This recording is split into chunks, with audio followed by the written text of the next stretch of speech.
Sud Radio, 17h-19h, Jean-Marie Bordry. Les Vraies Voix Sud Radio avec Philippe Bilger, Benjamin Glaise et Jean Dorido jusqu'à 19h. Dans quelques minutes, le débat des Vraies Voix, le grand débat des Vraies Voix. Le gouvernement va-t-il faire machine arrière sur le pass sanitaire? Vous votez sur le Twitter de Sud Radio, vous nous appelez 0826 300 300, on en débat dans quelques minutes. Mais tout de suite, on se penche sur l'un des principaux points d'achoppement de ce pass sanitaire. Les grands centres commerciaux, ceux qui font plus de 20 000 mètres carrés. À l'origine, le gouvernement et Emmanuel Macron souhaitaient y imposer le pass sanitaire. En tout cas, à l'entrée, le Conseil d'État a dit non, pas partout. Où est-ce que le pass sanitaire sera demandé? On en parle tout de suite avec Jacques Cressel. Bonsoir à vous. Bonsoir. Bienvenue sur Sud Radio. Vous êtes le président de la Fédération du commerce et de la distribution, la FCD. Où est-ce qu'on peut s'attendre à se voir demander le pass sanitaire à l'entrée d'un grand centre commercial? Où est-ce qu'on en est aujourd'hui? Écoutez, on n'en sait strictement rien. C'est d'ailleurs assez inquiétant. Le Conseil d'État hier a dit des choses extrêmement nettes. Il a évoqué 3 motifs d'inconstitutionnalité de la mesure. D'abord, en disant que ça n'était pas justifié sur le plan sanitaire. Deuxièmement, que c'était une atteinte disproportionnée à la liberté, et notamment parce qu'il est indispensable que chacun puisse faire ses courses alimentaires ou aller dans une pharmacie sans contrainte. Et troisièmement, qu'il y avait une atteinte au principe d'égalité. Donc le moins qu'on puisse dire, c'est qu'ils nous ont fait vraiment la totalité des éléments les plus inconstitutionnels qu'il pouvait y avoir.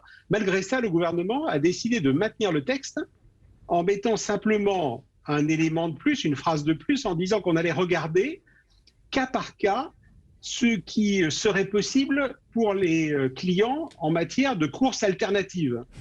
Oui, mais ça veut dire que ça concernerait dans ce cas-là tous les grands centres commerciaux, dans la mesure où il y a toujours une petite épicerie pas très loin d'un très grand centre commercial. Oui, sauf que ce n'est pas comme ça que ça va se passer. Ce qui est dit, c'est qu'il fallait qu'il y ait des possibilités de faire des courses de même type à proximité du domicile de chaque client. Alors d'abord, comment on fait pour regarder les domiciles des clients? Ensuite, ce que vous trouvez dans l'épicerie, c'est pas la même chose et pas au même prix que dans un hypermarché. Par ailleurs, une personne âgée ne sera pas dans la même situation qu'une personne jeune, une personne bien portante qu'une personne malade, qu'une personne en voiture d'une autre. Donc on est dans des notions totalement subjectives qui en plus sont totalement juridiquement... le bassin de vie, on ne sait pas du tout ce que ça représente. Donc c'est un peu de l'improvisation qui a été faite à la dernière minute par le gouvernement.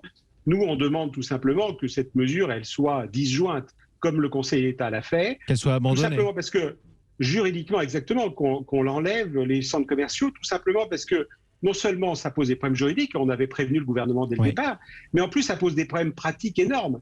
Il faut bien se rendre compte que si... il faut présenter le QR code avec la carte d'identité, comme on nous le dit, c'est à peu près 30 secondes par personne, que rien que par exemple pour les grandes surfaces alimentaires, c'est 10 millions de clients par jour. Regardez ce qui se passe quand vous prenez l'avion et que vous devez présenter un QR code et votre carte d'identité. Ça prend du temps. Vous voyez tout de suite le temps que ça prend. Donc les ça aurait coûté cher et ça aurait pris du temps. Exactement. Les gestionnaires ont calculé qu'il fallait 5000 personnes pour surveiller l'entrée, et que par ailleurs, il y aurait des queues, par exemple, devant les 4 temps à la Défense, qui pourraient atteindre jusqu'à 20 km de long. C'est naturellement complètement absurde. En plus, on est dans une situation totalement délirante. Par exemple, il faudrait un pass sanitaire pour aller se faire vacciner dans une pharmacie, dans un centre commercial. Oui, ça aurait été... Vous voyez qu'on est pas cohérent. On est chez Ubu. On a compris en tout cas vos réticences, Jacques Cressel. Vous êtes en train de négocier avec le gouvernement ou alors de contacter des membres de la majorité? On aura une députée En Marche dans quelques minutes sur Sud Radio. Justement, est-ce que vous avez un message à leur faire passer très précis?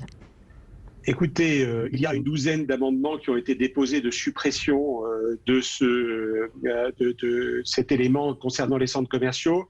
Je crois que c'est vraiment aujourd'hui la solution la plus sage. Nous sommes naturellement prêts à encourager au maximum la vaccination. On est totalement favorable à ça. On voit bien que les centres commerciaux ne sont pas le cœur du sujet, que c'était un moyen qui avait été mis en place. Le Conseil d'État dit des choses très claires.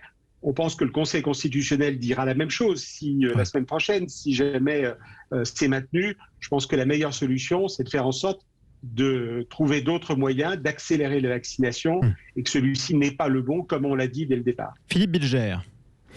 Moi, j'avoue que Jacques Ressel est très convaincant et je me demande, c'est le dernier exemple et peut-être le plus éclatant de la manière totalement erratique dont ce gouvernement fonctionne. Franchement, sur le plan de la méthode, je ne parviens pas à comprendre qui se réunit, qui pense, qui élabore pour que à la seconde où on a proposé quelque chose, ce soit immédiatement contredit, soit par l'instance administrative, soit par le bon sens. Je me demande véritablement qui est en charge de l'organisation de tout cela, et Jacques Ressel a parfaitement montré à quel point, après l'avis du Conseil d'État, on cherche désespérément une solution de rechange qui se montre presque plus absurde que la solution initiale. Je ne parviens pas. Ubu-Roi, c'est presque léger à côté. On en parlera dans un instant avec une représentante de la majorité, notre invitée Coralie Dubost. Benjamin Glaise. Là, j'entendais, alors je vais rebondir sur ce que disait justement à l'instant Philippe, j'entendais parler de flou. Jacques Ressel, ça veut dire qu'en gros, il n'y a pas de dialogue en fait possible avec les autorités. On en est loin, on n'y arrive pas finalement, même au dernier moment comme ça. On a eu du dialogue avant, on leur a dit que ça posait des problèmes juridiques, que ça posait des problèmes pratiques, on a fait des contre-propositions. Là maintenant, le Conseil d'État est là pour dire le droit. À partir du moment où il dit que de toute façon ça pose un énorme problème, y compris de distorsion de concurrence, parce que si vous fermez tous les grands hypermarchés, ça veut dire qu'en gros, tout le monde va aller vers les petits magasins, et vous imaginez bien qu'entre les chaînes des uns et les chaînes des autres, ça pose des problèmes. Et donc, il n'y a pas de raison, à partir du moment où ça n'est pas justifié sur le plan sanitaire, comme le dit le Conseil d'État, on voit bien qu'il n'y a pas de raison de maintenir la disposition. Encore une fois, nous sommes prêts à mettre en place sur nos parkings tout ce qu'il faut en matière de vaccination. On était prêts à naturellement faire en sorte que pour nos salariés, les choses avancent. Mais même pour nos salariés, c'est très compliqué. On leur dit qu'il faut que tout le monde soit définitivement vacciné pour le 30 août. Oui. Donc, tout le monde doit être vacciné, première dose avant le 1er août. Mais une partie de nos salariés sont en vacances aujourd'hui. Quand vous regardez la Bretagne, il faut aujourd'hui 23 jours pour avoir un rendez-vous pour se faire vacciner. Comment on va faire? Donc, on est encore sur du pratico-pratique, tout simplement. Nous, on est vraiment prêts à accompagner tout ce qu'il faut, à condition que ça soit possible et à condition que ça soit juridiquement tenable. Que ce soit légal. Parce que si ensuite il y a des contentieux, eh bien, naturellement, on nous fait porter la responsabilité de ces contentieux. Et ça, pour nous, ça n'est pas possible. Vous ne voulez pas prendre le risque. En tout cas, vous ne pouvez pas. Jean Dorido. Oui, non, c'est vrai que ce qui est assez surprenant, autant sur le plan du principe, le pass sanitaire, me semble-t-il, est vraiment très, très souhaitable, désirable, louable. Il est essentiel d'inciter le plus grand nombre de Françaises et de Français aujourd'hui à se faire vacciner, évidemment, pour tenter d'enfin sortir de cette pandémie. Maintenant, ce que je trouve effrayant quand je vous écoute, Monsieur Ressel, c'est effectivement de voir à quel point nos fonctionnaires sont dans l'incapacité totale d'envisager des solutions concrètes. On a des personnes qui sont vraiment, c'est quand on critique la bureaucratie, la technocratie, on a des personnes qui ne sont pas opérationnelles, qui ne savent pas ce que c'est que le terrain. Quand j'entends votre exemple, effectivement, très parlant du temps que ça prend de simplement flasher un QR code et vérifier une identité avec cette file d'attente de 20 km. Et là, quand même, ça me fait penser à ces cabinets de conseil, McKinsey en tête, pour ne pas le nommer, qui a quand même été aux manettes de la vaccination. On a vu le fiasco que ça a été au départ. Des personnes qui nous coûtent une fortune. C'est quand même nos impôts qui payent les émoluments mirobolants de ces gens-là, qui sont incapables de mettre en place une solution viable d'un point de vue pratique. Et ça, c'est effrayant. On peut rappeler aussi les débuts. Et on ne fait pas confiance à ceux qui sont sur le terrain. C'est ça le problème. C'est ça. Il y a une séparation totale entre les personnes opérationnelles sur le terrain, qui sont les vrais gens qui travaillent, qui ont des vraies solutions pratiques à proposer, et ces espèces d'huile comme ça, dans des bureaux, qui pondent des trucs qui ne marchent pas. En tout cas, est-ce que ça marchera? Est-ce que ce sera décidé? La suite nous le dira. Merci beaucoup, Jacques Ressel.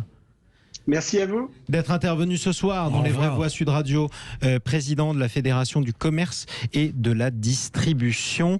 Restez sur Sud Radio, les amis, on va reparler de ce pass sanitaire dans quelques instants. Est-ce que le gouvernement va faire machine arrière, justement, devant ces difficultés juridiques ou alors devant la bronca qu'on vient encore d'entendre? Vous votez sur le Twitter de Sud Radio, vous nous appelez 0826 300 300, et juste avant de nous quitter, cette information qui nous parvient de plusieurs médias, on vous parlait hier dans les vraies voix de ce logiciel espion israélien Pegasus. Eh bien, il espionnait aussi, en tout cas, il avait dans sa liste un des numéros de téléphone du président de la République, Emmanuel Macron. Et d'après plusieurs médias, notamment Le Monde, le Maroc aurait tenté d'obtenir des informations via ce logiciel. Si ces faits sont avérés, ils sont graves, annonce l'Élysée. C'est peut-être le début d'une crise entre la France et le Maroc. À tout de suite.